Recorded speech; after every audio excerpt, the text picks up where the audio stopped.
Okay, ladies, welcome to Parashat Topics in Torah class number 2. We're up to Parashat Lech Lecha.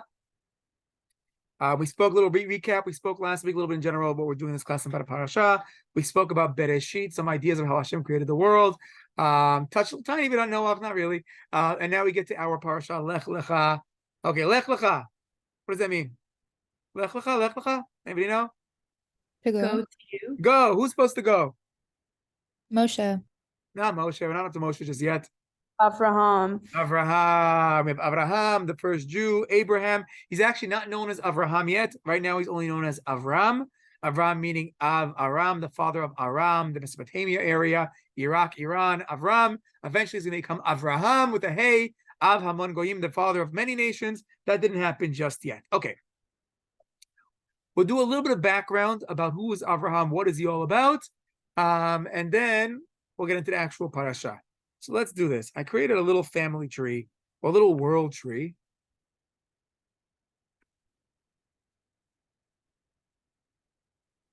Okay, hold on, people.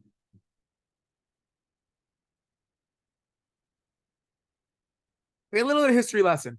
Where do we get to from the beginning of the Torah until right now? We had Adam and Eve, Adam and Chava, beautiful, the first couple of the world. They have 3 kids. One gets murdered, terrible story. But then we have generation. We go down 10 generations, and we got to last week's parasha. We got to Noah. Okay, awesome. The world got really bad. As we mentioned last week, there's Hamas in the world. There's very terrible things happening. Hashem destroys the world, starts over. And then we have a bunch more generations. Noah has a bunch of kids. Now he's gonna have a grandson named Nimrod. This guy is gonna start a rebellion. Generations are gonna go by, and then at around 9 generations, we're gonna have ourselves the Tower of Babel. That was last week's parasha. But at the same time, we have this guy Terach, who's gonna have a bunch of kids. One of them being Avram, our Avraham. That's the storyline. 20 generations from the founding of the world, and some extra people here who are going to be part of Avram's life, his nephew Lot. We're going to have Sarai. Well, maybe we'll get back to these people. Maybe we won't. Okay. Well, Sarai we will. So, 20 generations to get to Avraham. What was going on in those 20 generations? And thousands of years go by in those 20 generations. What's going on in those 20 generations? God was testing something out. He was testing out, can I have a world where everybody serves God, where everybody tries to maximize potential? There weren't Jewish people yesterday. There wasn't a chosen nation just yet. There was everybody. But what happened? The first 10 generations, things got really bad. Hashem makes a flood. The next 9 generations, things get bad again. It wasn't as bad as the flood generation, but they create this tower to try to wage war against God. That's not good either. So comes along God and says, God, new plan. Because there was one guy, Avram, this guy, monotheist, a teacher, a kind person, going person to person, trying to prove to the world that there's a God. So God says, new plan. I'm going to take this guy, Avraham, and I want to start over, and I want to try a different plan. Let's make him into a nation. Let's make him into the Jewish nation, and this nation will be an Or LaGoyim. They will be the light to the rest of the world. And that's the new plan now of the Jewish people. Okay. So let's talk a little bit about what's Avraham all about. What did Avraham do? What is Avraham all about? Now, the parasha starts off. God tells Avram, Lech Lecha, leave it all behind, leave your father, leave your birthplace, go to the land of Israel, go to Eretz Canaan. Okay, ladies, here's my question. Was Avraham the first person to try to make Aliyah?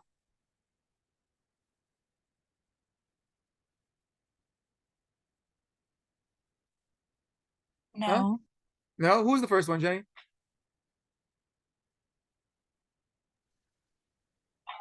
Not sure. Not sure. Anybody know? I'm not sure. Anybody know? Was Avraham the first person to make Aliyah?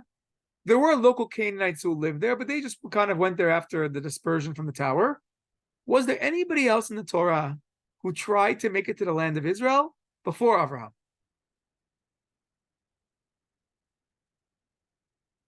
Anybody know? Any ideas? Anybody here a big Parsha person who reads the weekly Parsha? Goes to shul, listens to the Torah reading in their shul? Anybody? So we actually read about it last week. We actually read it twice in last week. Last week's Parsha Noach, at the very end of the Parasha, it goes to the lineage of Avraham, and there's a story in there that people don't pay attention to, even though we read it twice. We read it in the 7th Aliyah, and we read it in the Maftir a second time. So we actually read it twice last week. But we forget it because the story of Noach is so jam-packed with a flood, with an ark story. We have ourselves doves and ravens and rainbows, and his kids make a balagan in the Tower of Babel.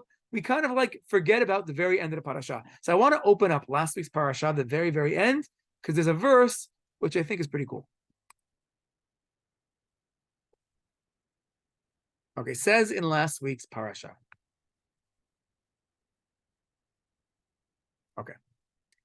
Last week's parasha, last aliyah, it starts to tell us about the family of Avraham, the family of the Jewish people, pre the Jewish people.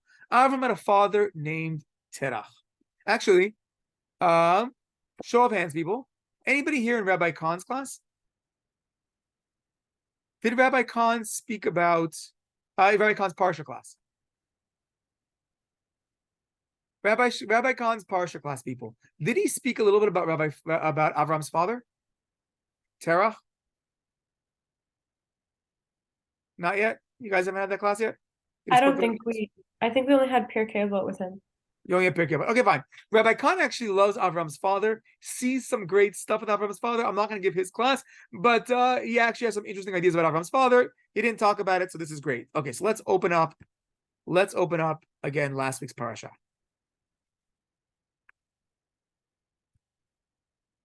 Okay, last week's parasha. Okay. So the parasha tells us about the parsha tells us about Avram's father. Father Terach has 3 kids. Beautiful. And Avram's brother Haran dies in Ur Kasdim. We'll talk about that a little later. And Avram and his brother get married. And Avram marries this lady Sarai. But Sarai, she can't have kids. She's barren. So what happens? Terach takes his son Avram, takes his grandson Lot, takes his daughter-in-law Sarai, and what do? They set out together for the land of Canaan. You hear? They went to Eretz Canaan. So who's the first person to try to make it to the land of Canaan? It's Avram's father. But something goes wrong because they go as far as Haran. There was a city along the way named Haran that was known as the economic hub. That was the place of the good school system. And they settle over there. And then Terach ultimately dies at 205 in the city of Haran. So basically, Avram's not the first one to try to make it to Israel. His father tries to lead them to Israel, but he only makes it halfway. He doesn't make it. But we see already that his father, there are certain steps he's taken that might be on the wrong path, but doesn't necessarily complete where he's trying to get to. Actually, there's a Hasidic idea that says the whole world heard God say, Lech Lecha. Everybody heard God say, go to the land of Israel. But it was only Avram's father who tried to do it. And it's only Avram in our parasha who actually does it and makes Aliyah. Okay, fine. So Avram is told, leave it all behind, come to the land of Israel. The rabbis come along on the spot. And they say something big about Avraham. They say Avraham was tested 10 times in his life. And this Lech Lecha is one of the 10 tests. Anybody here know the 10 tests of Avraham? Show of hands. Anybody know the 10 tests? We once had a girl on the program. She'd actually started in Beis Yaakov, ended up in public school, a whole big background story. But when she was in Beis Yaakov, they had her memorize it in 2nd grade, and she remembered the song of the 10 tests of Avraham. But the truth of the matter is, it makes no sense what they made them do, because there's different opinions. Different commentators number the 10 tests in different ways. Some people, they're going to focus on what the literal text says. Some will focus on the Midrashim. So it's not so clear which were Avram's 10 tests, but for sure, this Lech Lecha was one of Avram's tests. How was it a test? What's the test? Anybody, what's the test? Skylar. He said go, but he didn't say where. Okay, excellent. Rashi comes along and says, go, don't say where, so that way every single step is going to be an extra sachar, an extra reward. Excellent. That's Rashi's approach. Although, according to what I just said about Avram's father already trying, it seems to be that maybe he did have some kind of an idea. At least I'm not sure everybody agrees with Rashi. But very good. According to Rashi, he didn't know where he was going. That's part of the test. Okay. Other ideas? What was the test? Teva. Was the last one to like kill his son on the mountain? That's the hardest one. Is that number 10? Is that number 9? We'll talk about that in a week or two. But that's considered to be the hardest. There's actually a debate. Which was a harder test? This test or that test? Ultimately, the other one wins out. The Akedah, the binding of a son, almost killing of a son, that's going to be ultimately decided as the hardest test. But there is a debate that maybe this is a harder test. How could there even be an initial thought that maybe this is a very hard test? What was hard about this test?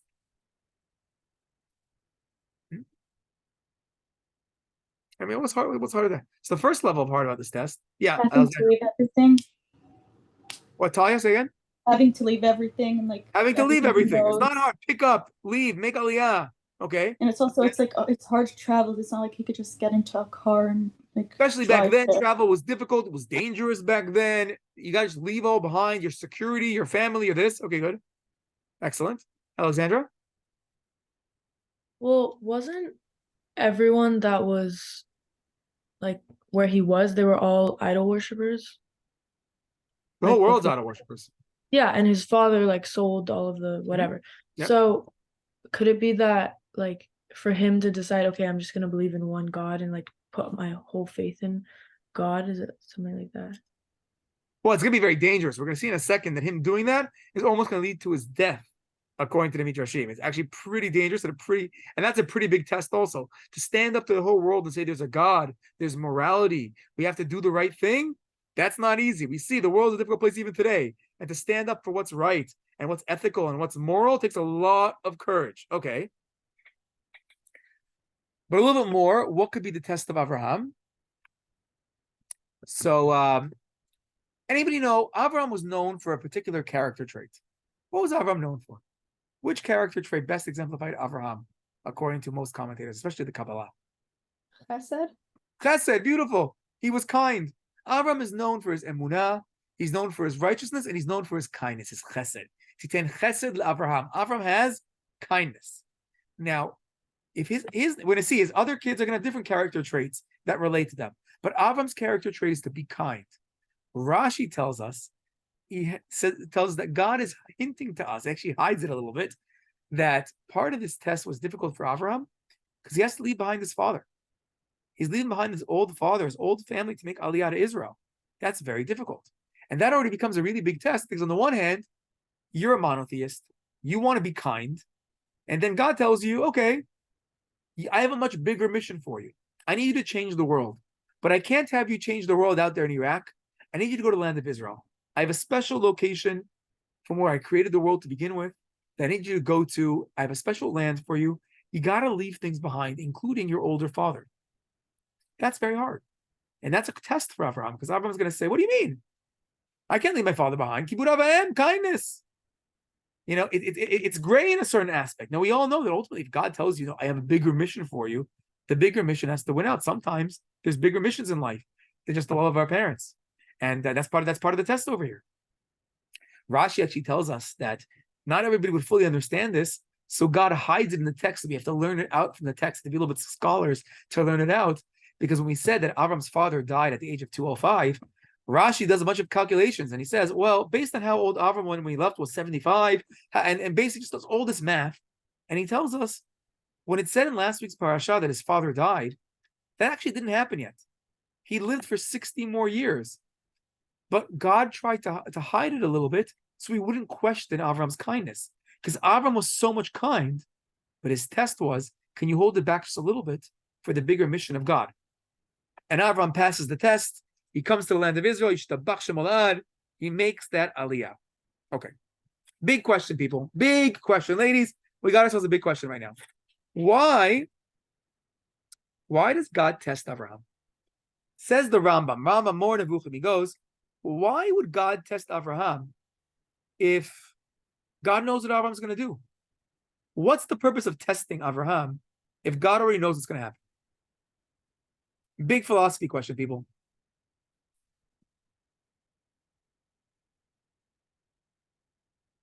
Any answers? I have Dalia. an idea. Is it just because like it's for Abraham and not for Hashem? Okay, good. Say a little bit more, Dalia. I like that. Say a little bit more. I don't know if I have any more. No, that was very good. He said very good. I think Dalia, I think, is actually not giving the Rambam's answer. He's giving the Ramban's answer. The Ramban, Nachmanides, took Maimonides' answer and loved the question. Took the question, loved the question, gave a different answer. Like Dalia. Why does God test Abraham? For Abraham. Because Abraham right now has major potential. Why does God test us? Why do we have divine tests? Because we have major potential. But until we pass the test, we haven't actualized our potential. It's just potential. And potential is very nice, but until you actually do it, it's not you. Once you do it, you've actually grown. And if you want to keep growing, you're going to need bigger tests. And then you're going to grow step by step by step. And that's going to make you. Avram wouldn't be Avram if he just stayed potential. He only becomes Avram when he takes those steps to actualize it. Okay, that's one answer. Any other answers? Other ideas? Why would God test somebody if he knows what he's going to do?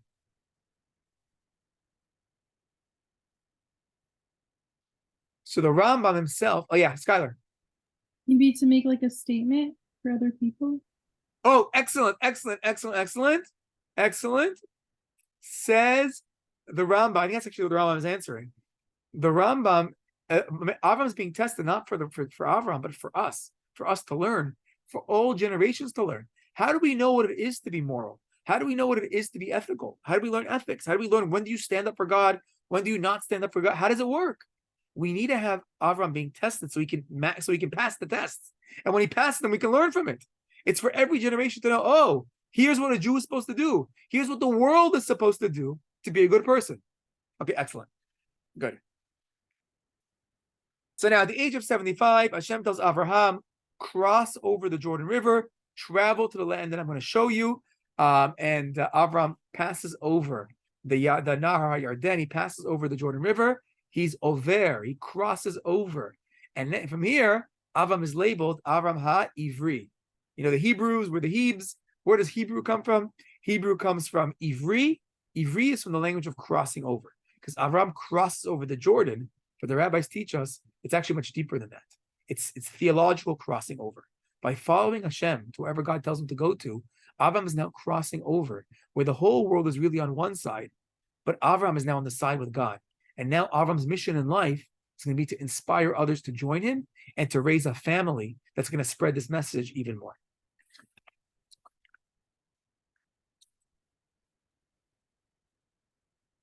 Now, I mentioned it's a question. Is this Lech Lecha his first test? Is it his second test? There's an earlier story in the Torah. There's an earlier story that we all tell our kids about Abraham. There's an origin story of Abraham. And you know Abraham's origin story? They teach us the little kids a lot. Little kids love this story. Anybody ever heard Abraham's origin story?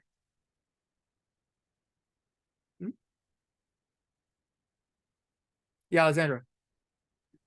I don't specifically remember the details, but wasn't it that because his father was an idol worshiper and he destroyed the stones? Excellent. There's a story of Avram destroying his father's idols. Okay, is that story written in the Torah? Is it written in the Torah? It's a midrash. It's a midrash we love to teach our kids because there's so much behind this midrash. As I mentioned last week, when it comes to midrashim, do we take them literally? Do we not take them literally? The Rambam writes, take them all literally, you're a fool. Take none of them literally, you're also a fool. Meaning the importance is not the historical accuracy, but it's the lesson that comes out that's philosophically a true lesson. That being said, when it comes to this particular story, the Rambam learns it did happen because he learns it from the word in the Torah that we read before called Ur Kasdim. When I mentioned that Avram's brother died in Ur Kasdim. So what does Ur Kasdim mean? It sounds like a place.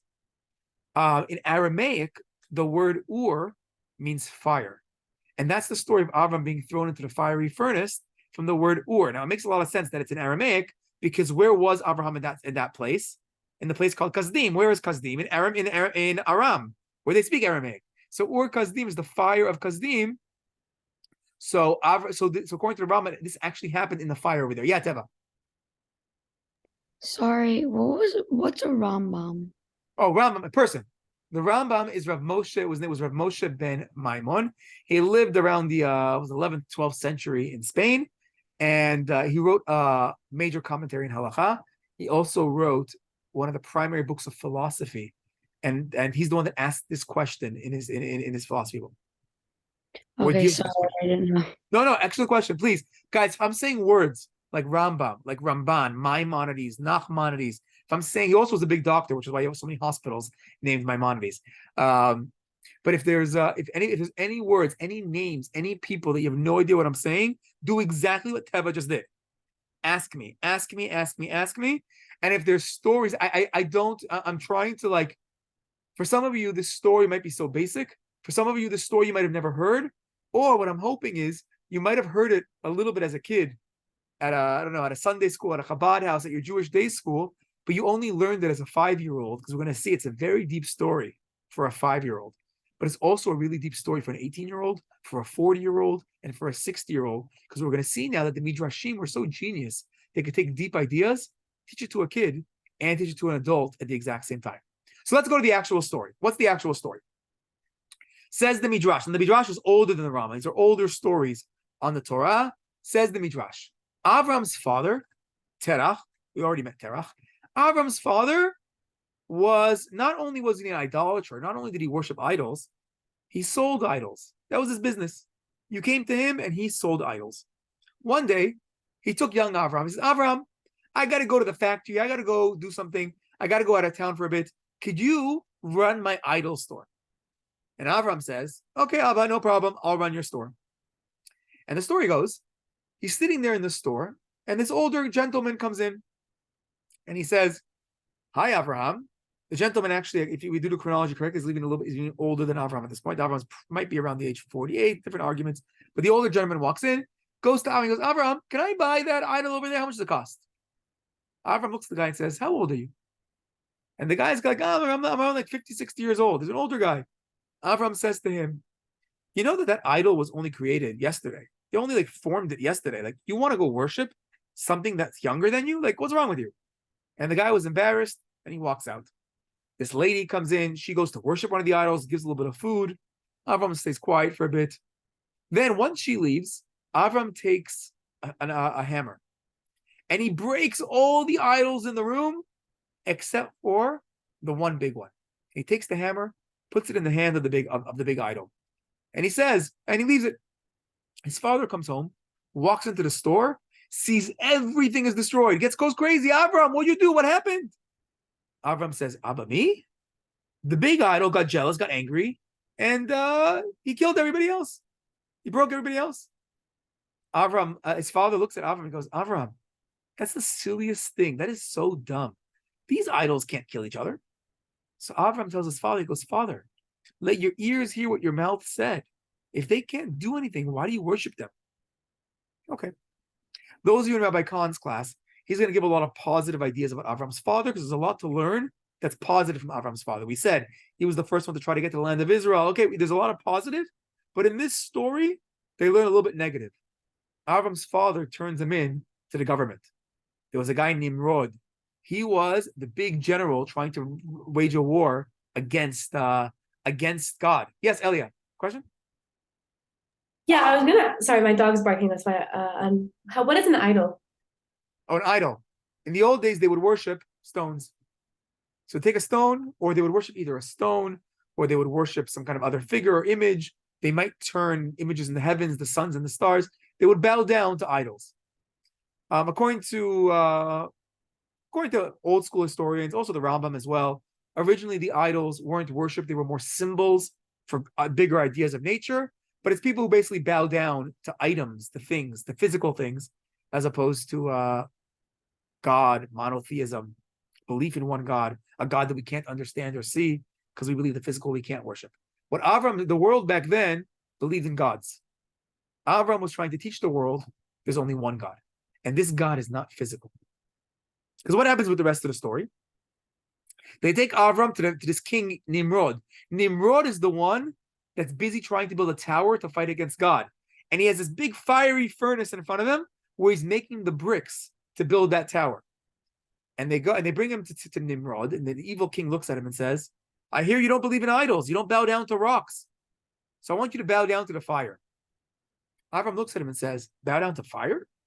But water extinguishes fire. Nimrod says, okay, so bow down to the water. But Avram says, but wait a second. But water comes from the clouds. He says, then bow down to the clouds. He says, no. Clouds are pushed away with the wind. So he says, okay, then bow down to the wind. He goes, I can stand up against the wind. So Nimrod realizes that he has games. And he also says, okay, so bow down to the fire, or else I'm going to throw you into the fire. So what happens? Avraham is willing to give up his life. It's called Misirut Nefesh. He's willing to die for God. Nimrod throws him into the fire. Miracle. Avraham survives. Says the Midrash, Avram's brother Haran was wishy-washy. Do I believe in God or do I believe in idols? Wasn't sure. Once he saw that Avraham jumped into the fire and lived, he says, okay, now I'm willing to jump into the fire too. Haran jumps in and he dies, which is a very powerful lesson. Because what's it telling you? Number one, his brother dying, Haran, big Kiddush Hashem, was really stepping up for the sake of God. This is the major sanctification of God, willing to say that idolatry is not true. But notice, he didn't survive. On the outside, it looks like the exact same action. But the kavanah, the intentions were different, and it's not so clear. So even though it was a righteous action, it wasn't worthy of a miracle like Avram had. And it's a very big lesson for us that we can't understand how God's justice works, when to do a miracle, when not to do a miracle, this is way beyond us. So that's part of the story. But and that's the Midrash says that's why it says that Haran died in our pasuk by the fire in Kasdim. The whole story is hinted to, says Rambam, in those words. But what's the main point of the story? The main point is we have here the biggest lessons of monotheism, a belief in one God. This is what Avram was doing. Whether you take the story totally literally or just the ideas literally, we know that Avram's going to develop a following based on the verses. Where did the following come from? Because he was teaching about God to the world. And in this story, it's a big event where he almost dies, but everybody's seeing it, everybody's watching, and he begins to create a following and to teach people. And what is he saying? He tells the first guy that walks into the store, you are older than the idol. How could you worship a piece of stone? You're older. He's starting to say, you got to look backwards. Where did you come from? What cause and effect? It's the famous watch theory of God. Who created the original cause? Who created the original watch? He's telling Nimrod, look at nature, look at the world.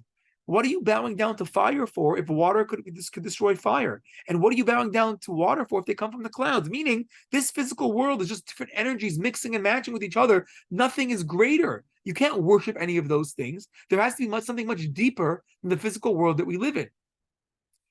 This is the basis for Judaism. This is the basis for Shema Yisrael Hashem Elokeinu Hashem Echad. It's the basis that a 5-year-old can understand. It's the basis for an 18-year-old to think about.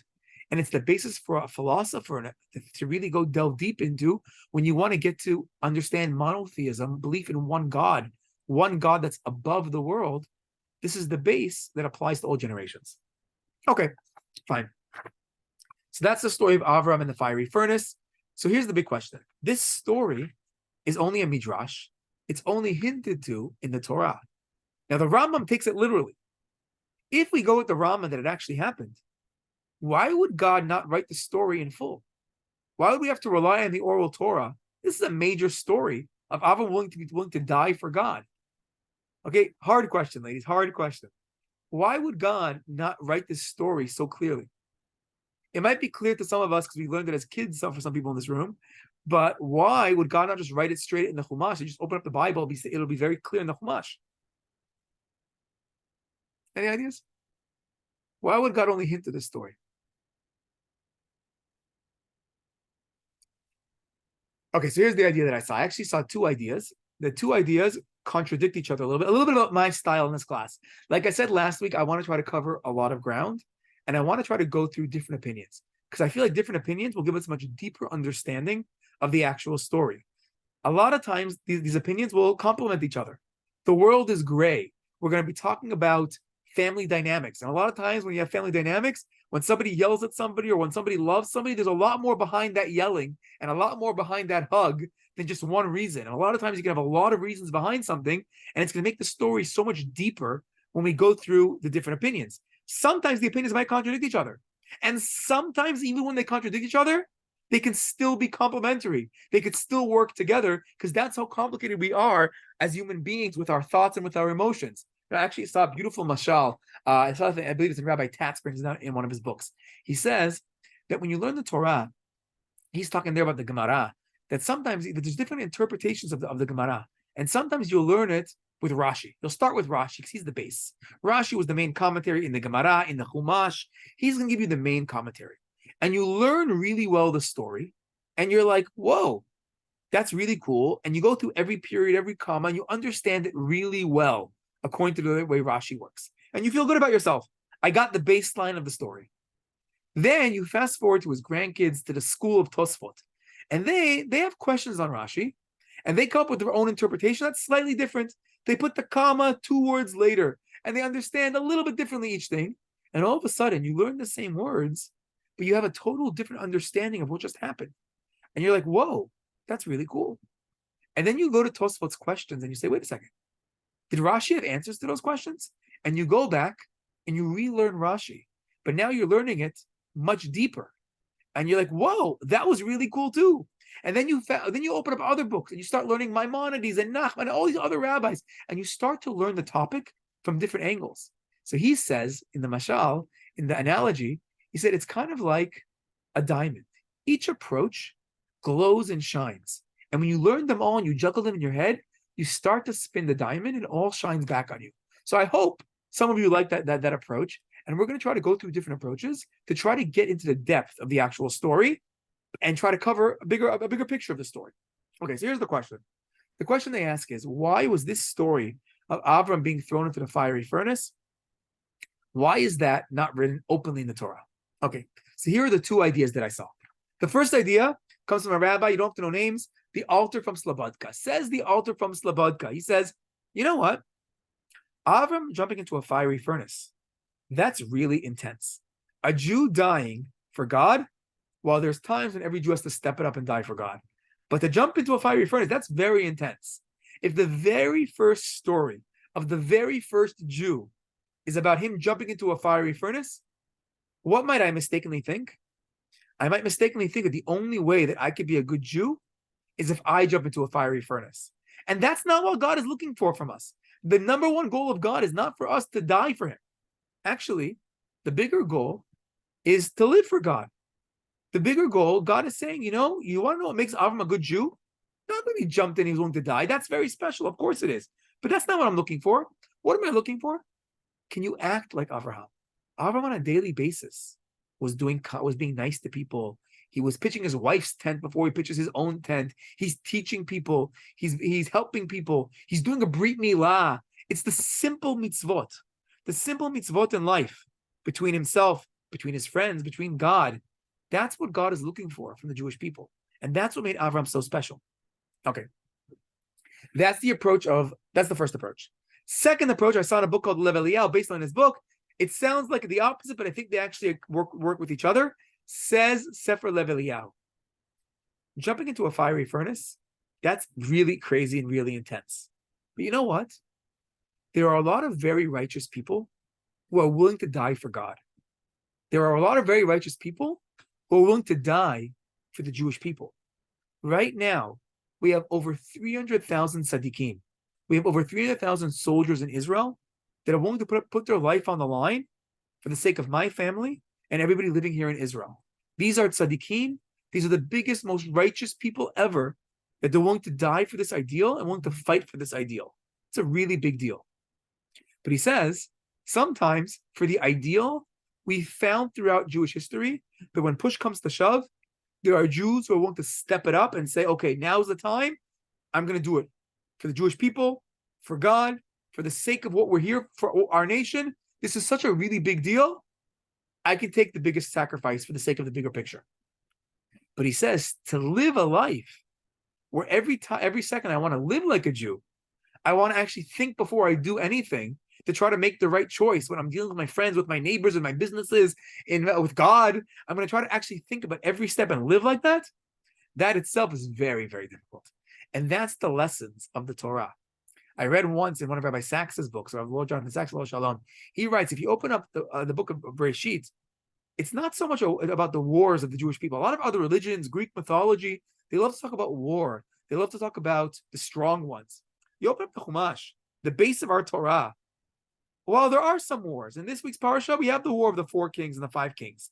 And when we get into the desert and Amalek attacks us, attacks our women and children in the back, we're going to fight back. But that's not the main purpose of our stories. The main stories in the Torah focus much more on the family dynamic, on how do you deal with jealousy? How do you teach your kids, the next generation? How do sisters love each other and protect each other? That's much more. The character traits is by far the majority of what we're trying to teach right now, because that's really what it comes down to be a Jew. When it comes down to be a Jew, it's our actions every single day with each other and how we relate to each other. Okay. Parsha goes on. Hashem tells Abraham, Lech lecha, go lecha, for yourself. This is going to be good for you. It's going to be good for your family. This is going to be the best for the Jewish people. You go out to the land of Israel. Now, Lech lecha, a little bit of a gematria. We'll do a little bit of a remez over here. Lamed kaf is the numerical value of 100. Abraham was 75 years old when he traveled. He's going to get to the land. He's going to be living in the land of Israel. He's going to be alive till 175. Lech lecha is the numerical value 100. In the merit of his lech lecha at the age of 75, he's going to merit another 100 years of life. God tells him, leave behind your homeland, your father. It's going to be a very big, difficult test. And eventually get to the land of Israel. When he gets there, Hashem blesses him. He says, I'm going to make you into a great nation. I'm going to bless your name. You're going to be a bracha. Those who bless you will be blessed. Those who curse you will be cursed. You know, in the Christian world, there's a certain percentage of Christians, specifically evangelicals, who are very pro-Israel, very pro the Jewish nation. And part of what they always say is, why are they pro us? They quote this verse. Those who bless us will be blessed. Those who curse us will be cursed. But Avram travels to Israel. He comes with his wife. And the souls that he made. So he comes with his wife. He comes with his nephew Lot. And he travels with the nefesh asher asu b'charan, which Rashi gives 2 interpretations. It either means the souls that he made in Haran, which means, it says Rashi, Avram converted the men, Sarah converted the women. They were teachers. They had already developed a following, especially after the whole show with Nimrod and the fiery furnace. He had this big following. That's Rashi's first explanation. Second explanation, he came with his servants. He was already creating an empire. He was already creating a following. So Rashi comes to Israel with this following. He sets up shop in the south of Israel by the Be'er Sheva area. He's going to go back and forth from Be'er Sheva to Hebron, but he's going to begin in the upper Negev area, in the southern area of Israel. He's going to make an altar and call out in God. He pitches his wife's tent before his own. Chazal already are jumping on this. Shalom bayit, loving your wife, having a good respect relationship is especially big deals in the olden days, in today's days as well. But you have to really be there for your wife and make her your priority. One last idea. The Ramban says we're going to learn from here a big principle called Ma'aseh Avot Siman Lebani. The actions of our forefathers are a symbol for their children, which means what our forefathers did, Avraham, Yitzhak, Yaakov, Sarah, Rivka, Rachel, Leah, all the stories that the tribes that happen are a siman, they're a symbol. History is going to repeat itself. And when it repeats itself, we're going to see a lot of parallels happening. Avram's going to go down to Egypt. The Jewish people are going to go down into Egypt. Avram's going to leave with great wealth. We're going to leave with great wealth. But it's not just going to be in the stories of the Torah, in our generations as well. History will repeat itself, but the spiritual energy that our forefathers did will be a spiritual energy for us. Lech lecha, to make aliyah, to leave behind the comforts, to come to the land of Israel, to try to make it over here, we could do it. We've seen a whole nation do it. Truthfully, demographically, there are more Jews living in Israel right now than any other country in the world. Where did the strength come from to come to the land of Israel? We're actually on our way to be the majority of the world of Jews. Today, it's just we're the largest country of Jews. But where does that energy come from to make aliyah, to leave things behind and come? It comes from Avraham, says the Ramban, Ma'aseh Avot Siman Labani. So that's the very start of the parasha. We're going to continue with that more next week. He gets to the land of Israel, and then something crazy is going to happen, a famine. So we're going to speak next week. We're going to pick it up next week. How does Avram relate to the famine in the land of Israel? Okay. I want to close with one more idea. It's something that I was thinking about on the parasha this week. I actually only shared it to the guys' class right before you. So you're the second time I'm sharing it. I'm actually curious. After I stopped the recording, I'm curious to get feedback a little bit, to hear what you guys think about it. But I want to fast forward to the parasha. This is my idea, but I'm curious if you like it or not. You fast forward a little bit in the parasha. There's going to be this crazy war of the 5 kings versus the 4 kings. And Avram's nephew Lot is going to be taken captive. And when Avram's nephew is taken captive, Avram's going to go to war. He's going to take his men, his 318 strong men, fight the war, and bring back his captive families. First off, we've been seeing a certain pattern in the parasha. It's always been the Jewish way to look at the parasha, try to relate it to current events a little bit, if we can, maybe just to have a little bit of chizuk, just to like strengthen ourselves. And our parasha speaks about Avram going, fighting, and bringing back his family that were taken captive. So first off, may the parasha be a bracha that our captives come back, that our family comes home, that we can save our family. And we see Avram did it by going to war. May B'ezrat Hashem is one of the few poor portions in the Torah where there's actually talk about a war and bringing back captives. But Avram does it and he wins. So may that be a good sign and be a good bracha for our captives to come back.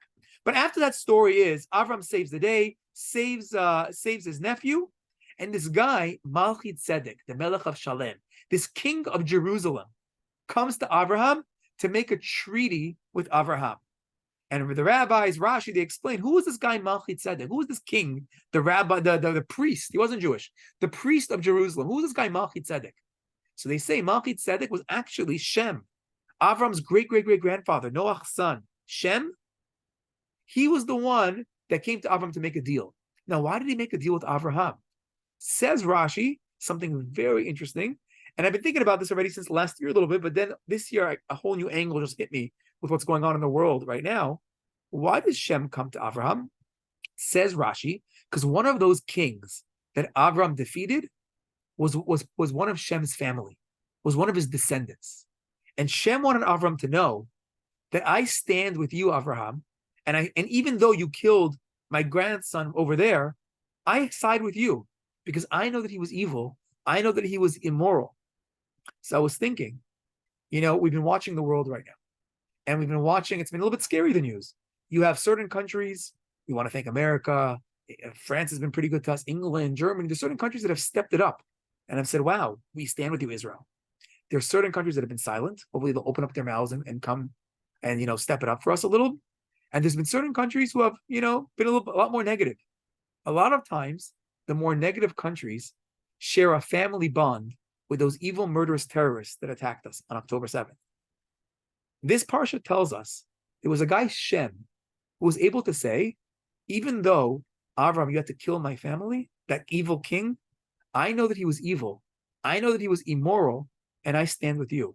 So may it be a bracha that those people in the world today could open their eyes to immorality and step it up for the Jewish people. Okay, for those of you who didn't put, everybody actually, if you put your name in the chat, just for attendance purposes, if you're listening to me online, then please send me a message of something that you learned over here.